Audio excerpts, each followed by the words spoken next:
Hello, my Tech Ed students. So this video is going to talk about setting up the document to work with in AutoCAD. If you do not know how to access AutoCAD by going through Frame, please go back to my other video to be able to launch AutoCAD.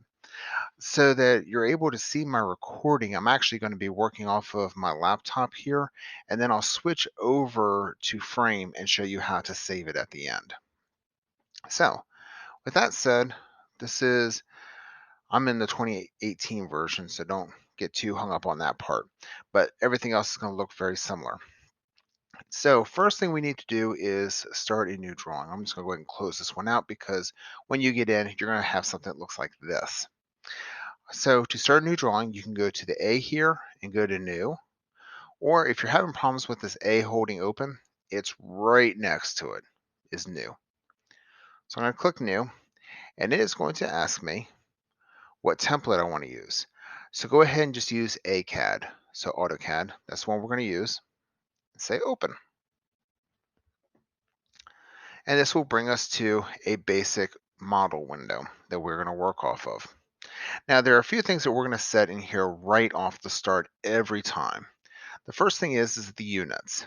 Again, from the A here, we can come down to drawing utilities and then go to units. And what that will do is open up our drawing units window. Once again, A, I come down to drawing utilities and I go to units. If you're having a hard time with that window staying open, another way to do it is just type the word units, UNITS, press enter. Don't worry about capitalization, it's automatically going to capitalize it for you. But it brings up the exact same window. Once again, UNITS, enter, and we're back to the same window. Now, for our length, instead of saying decimal in here, change this to architectural.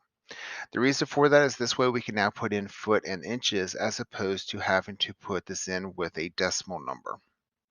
It's going to make our lives much easier, and it's going to be a lot easier to follow with our document here.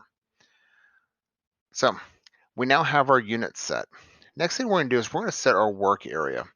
On our sheet here, and I'm basically going to be working out of, for this example, the Georgian house. I have the first assignment up here, so I'm working out of assignment 1. And I am really at this point, this is what we're talking about today in this video, is this section here. So what we're going to do is we already set our units to architectural. We're going to set our area. To set our area, this is again our working area, we type in the word limits. Limits, limits. Press enter. And you see on my screen here with my crosshairs it's saying reset model space limits, and it's asking us for our lower left. Now we could set our lower left corner anywhere on here. I always set mine to 0 and then press tab and 0 again and press tab. The reason I do that is this cross section here where the y-axis and the x-axis meet, that is 0.00. So I always want my drawings to start at that point and work their way to the upper right. So again, 0, 0, and I press enter. Now it's asking me for my upper right section.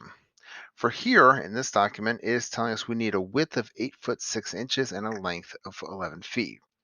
Now, what's asking us here in AutoCAD is it's asking us in length and then width. So it's a little backwards from the directions. So just remember that it's an alphabetical order for this part here. So it's asking me for my length first. My length is 11 feet, so 11. And then the single quote is foot mark. I can hit tab, and it says my width is 8 foot 6 inches. To do 8 foot 6 inches, I press the 8, the single quote, that's my 8 foot, 6, and then the double quote. Then I can press enter. I just set the upper right corner. So once again, I'm going to type in limits, enter. My lower left corner is 0, tab 0. My upper right is 11 foot, tab, 8 foot 6 inches. Press enter. Set my limits. So now I'm going to skip over the save section because I want to set a couple other things up before I do my initial save. To do that, I'm going to come down here, just follow my mouse, and over here where it says model, next to that is our display the grid. That's all these lines that are in the background. So if this is lit up, you'll be able to see those lines.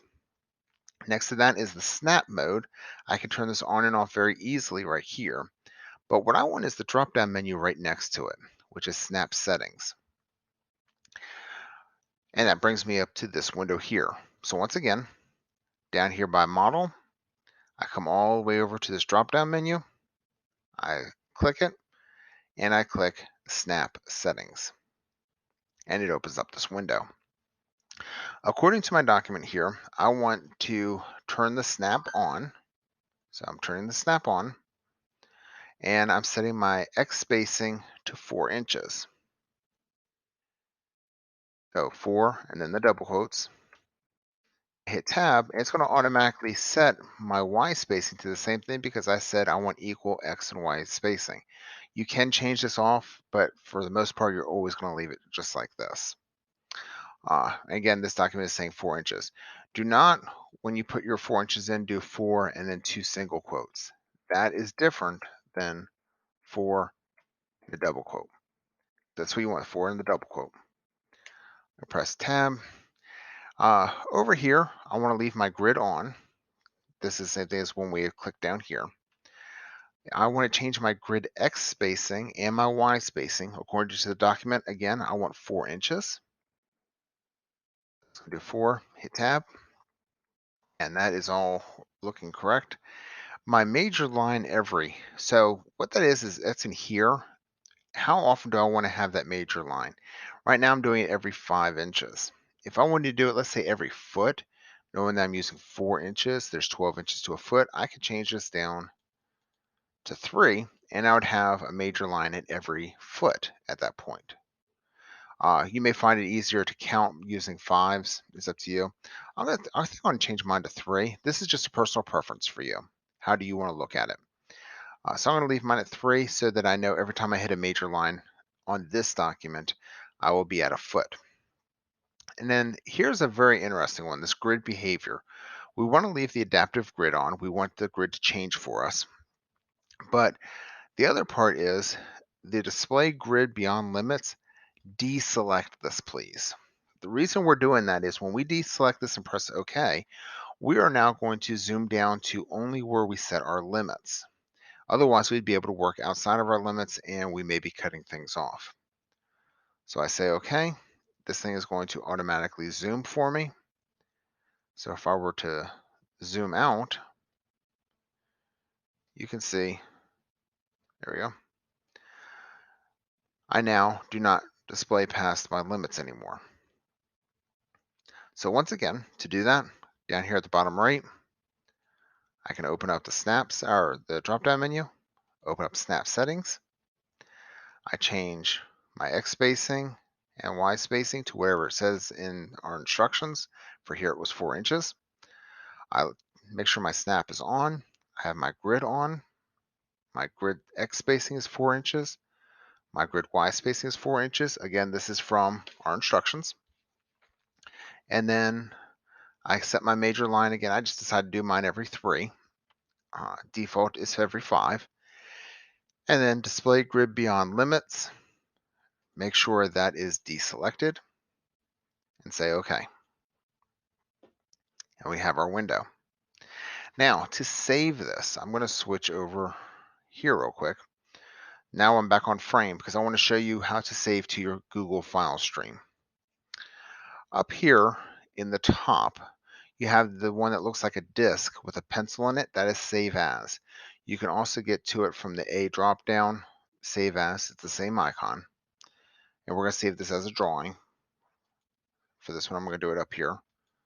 Save As. It opens up the same window. We're saving a drawing. Now, where you have Save In, click this drop down window.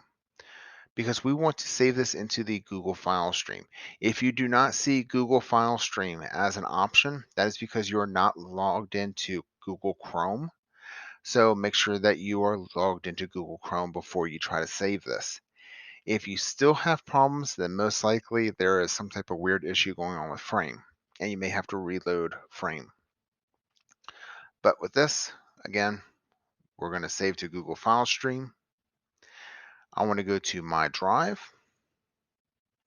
and then I made this folder called Tech Ed folder, or no, I don't want to save that one. Okay, so I'm going to save, I'm going to create a new folder here. So again, I have a folder here, it looks like a plus. That gave me a new folder in here. I'm going to call this one Tech Drawing. Very good. Tech Drawing, press enter. That just created the folder in my Google Drive. I can open it up and I can save my file name. The way I want your file names to be done is your last name, an underscore, and then the project you're working on. So my last name is Craig, Craig underscore, and then this first project is the panel door, so I'm just gonna call this one door. And then I can press enter or save, and that'll save it. But I'm gonna cancel this time because I want to show it one more time. So once again, I come up here to save as. I click the drop down menu for documents. I'm going to go to, try it again, had a little bit of a lag issue. Google Drive file stream, my drive. I will go find that folder I just created, tech drawing. I'll double click on the icon, not the text, because if you click on the text, it'll allow you to change the name. So double click on the icon. I'm in the right folder now. I'm going to change my file name to my last name, underscore, and the project. This one is door. Press enter.